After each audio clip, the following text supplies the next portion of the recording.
Hello, fellow classmates and Professor Greg. My name is Travis Emersy, and today my presentation will be on adolescents and prescription drugs, ending an epidemic through education. My thesis is as follows. Prescription drug abuse is a rapidly growing problem that is becoming an epidemic with American youth. Without a major education initiative, it will become as harmful and deadly as the illicit drug use of past decades. In this presentation, I hope to show you the overwhelming availability of prescription drugs, how misconceptions of the safety of prescription drugs magnify the issue, the prevalence of prescription drug abuse and statistics, how prescription drug use affects society, and how education can stop the epidemic. People throughout history have chosen to use or abuse substances for a variety of reasons. They use them to alter their mood, alter their state of consciousness, medicate a mental illness, enhance their senses, enhance physical prowess, or for physical pain. Each century seems to favor a particular drug. In the 1960s, there was marijuana. In the 70s, LSD. The 80s had cocaine, the 90s heroin, and the first decade of the new century was meth. The current century, we are dealing with the issue of prescription drugs. Now I want to discuss the pressures of adolescence. The role of an adolescent developmentally is to work on becoming an adult, gaining independence, focusing on fitting in with their peer groups, developing friendships and romantic relationships, developing their own sense of right and wrong, and pushing established boundaries. Adolescents throughout modern history have turned to drugs and alcohol to help them escape the increasing pressures placed upon them. Modern social media has magnified the desire of adolescents to fit in, be cool, and do the right things. An adolescent can no longer graduate from high school and go out and get a decent paying job, as most workplaces are now asking for an undergraduate degree at minimum. Many adolescents turn to drugs and alcohol to self-medicate the depression and anxiety experienced during transitional periods. My next topic will be the availability of prescription drugs. In the late 1980s, Dr. Russell Portnoy, a top New York pain specialist, began a campaign to revive the popularity of painkillers derived from the opium poppy. He stated that the opioids are a gift from nature that were being forsaken because of opiophobia among doctors.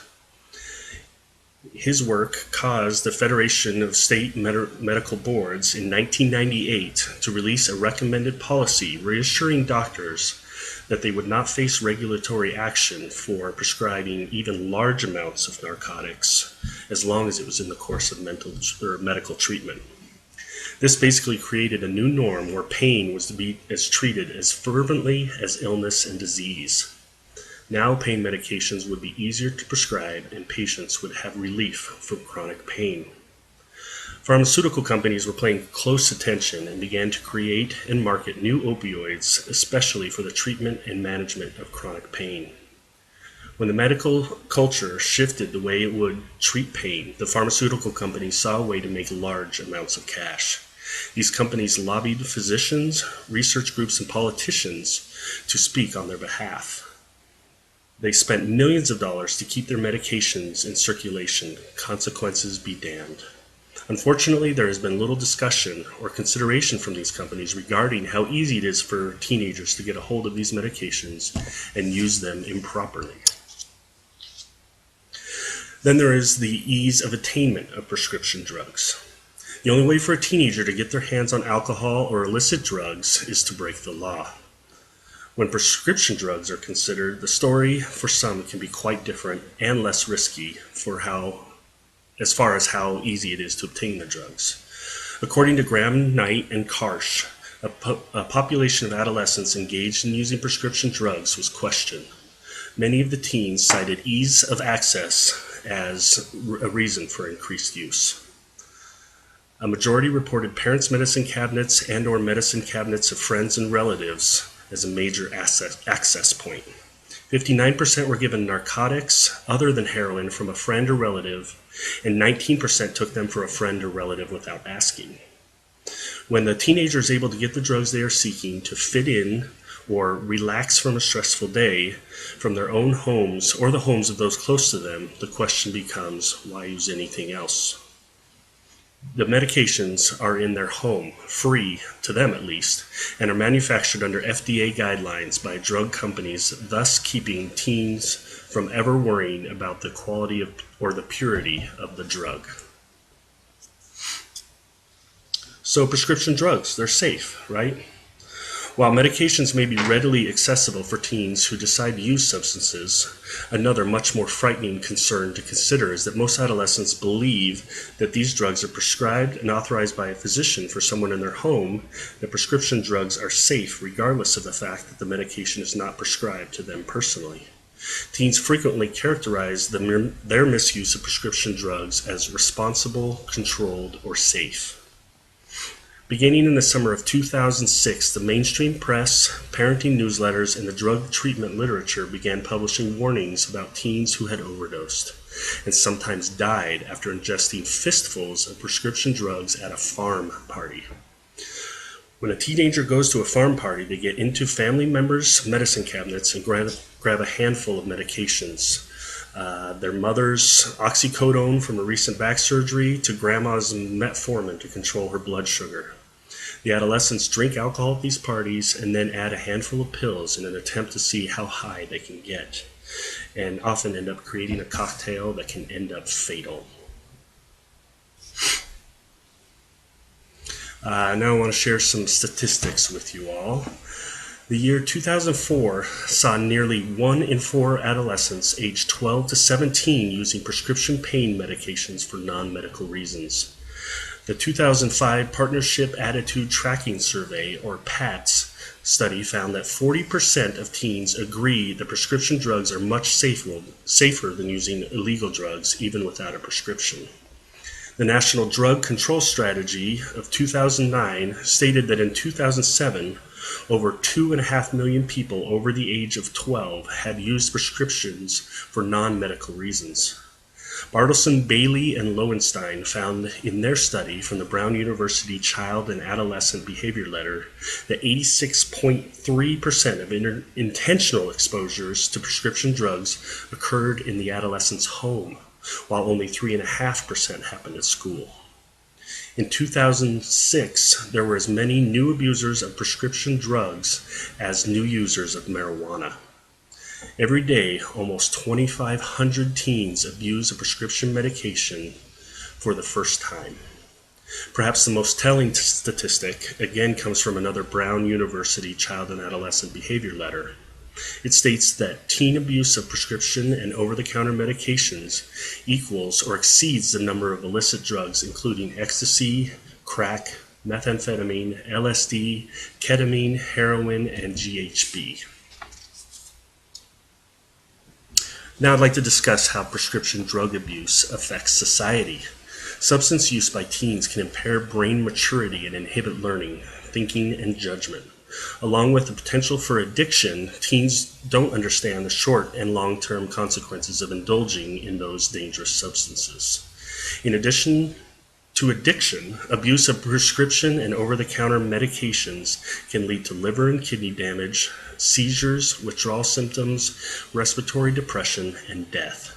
Prescription drug misuse and abuse pose important health problems and result in thousands of hospitalizations each year.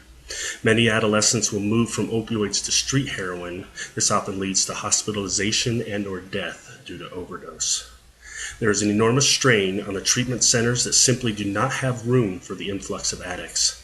The cost of hospitalization, substance abuse treatment, and money spent on prevention and research cost the United States alone close to $25 million a year. In terms of education and prevention, there are 3 unique challenges to prescription drug abuse prevention. The first challenge is the motivations teens report for misuse. The typical messages being used to prevent classical illicit drug use may not ring with teens misusing prescription drugs because the desire to feel good or get high ranks lower for their motivation of use. And initially, adolescents are using prescription drugs to treat pain, relax, or to perform better in academics or sports. The second challenge is the normative influence of direct consumer advertising, or DCTA. It is likely that DCTA is creating an atmosphere where societal norm is being formed that prescription drugs are everywhere and generally beneficial. The DCTA shows adolescents that everyone is using drugs and that using prescription drugs is a normal part of being human. When adolescents begin to believe that everyone is using prescription drugs and they are acceptable, it becomes very difficult for prevention messages to penetrate that norm. The third challenge is the legitimate medical use of these drugs. Adolescents often sustain injuries bad enough that they must be prescribed pain medication. Other adolescents get diagnosed with ADHD, attention deficit hyperactive disorder, and are prescribed stimulants to help them concentrate and do better in school. Street drugs have no medical use, but when prescribed medications are used as directed, they play a role in treating medical conditions. Education is the key to raising awareness and possible prevention. Studies show that discussing drugs and the negative impacts this can have on the individual's health, as well as negative long-term effects, may sway children as they grow older to avoid prescription drugs.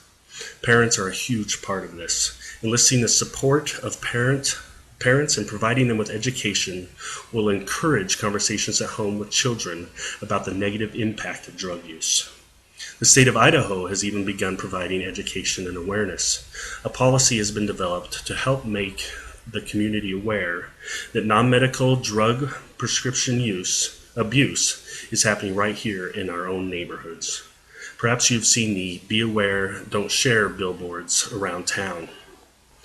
Prescription take-back program has also begun that is encouraging people to get old or surplus medications out of the home and turned in to be destroyed. School-based education continues in elementary schools and throughout Idaho school systems, discouraging drug, tobacco, alcohol in general, but is now highlighting non-medical prescription drug use as part of the overall curriculum. Here are my personal recommendations for possible future education and advocacy. Policymakers and professionals recognize that the family, especially parents, are key to helping with prevention education and overall support. Lawmakers and professionals could help adopt a community-based program that involves all positive influences on a teen, including parents and guardians, siblings, other positive adult role models in the teen's life, and peer-based support. I also believe that programs could be developed that would create classes and support group-style psychoeducation for all the above-mentioned parties that provide information about negative consequences of drug use, discuss family values for their individual family, and explores a teen's values and how the drug use may conflict with those values. It would also help give scripting to adults as well as to teens on how to have more open conversations regarding the pressures that teens are facing, how to handle those situations, and who to get support from if need be. My final thoughts: drug use is real, especially the problem of non-medical prescription drug use in teens. Lawmakers, professionals, and the community as a whole need to recognize this is happening, possibly even in our own homes, and admit this is a problem. Each area on a macro system level needs to work together and talk about the big picture, and not ignore that this isn't a real problem that could be happening in our own homes. This will be a starting point to have open and honest conversations, not just on a large scale level, but with young people in our own lives. Things have to start with us as individuals so that the path to awareness, education, and healing overall can begin. Thank you very much.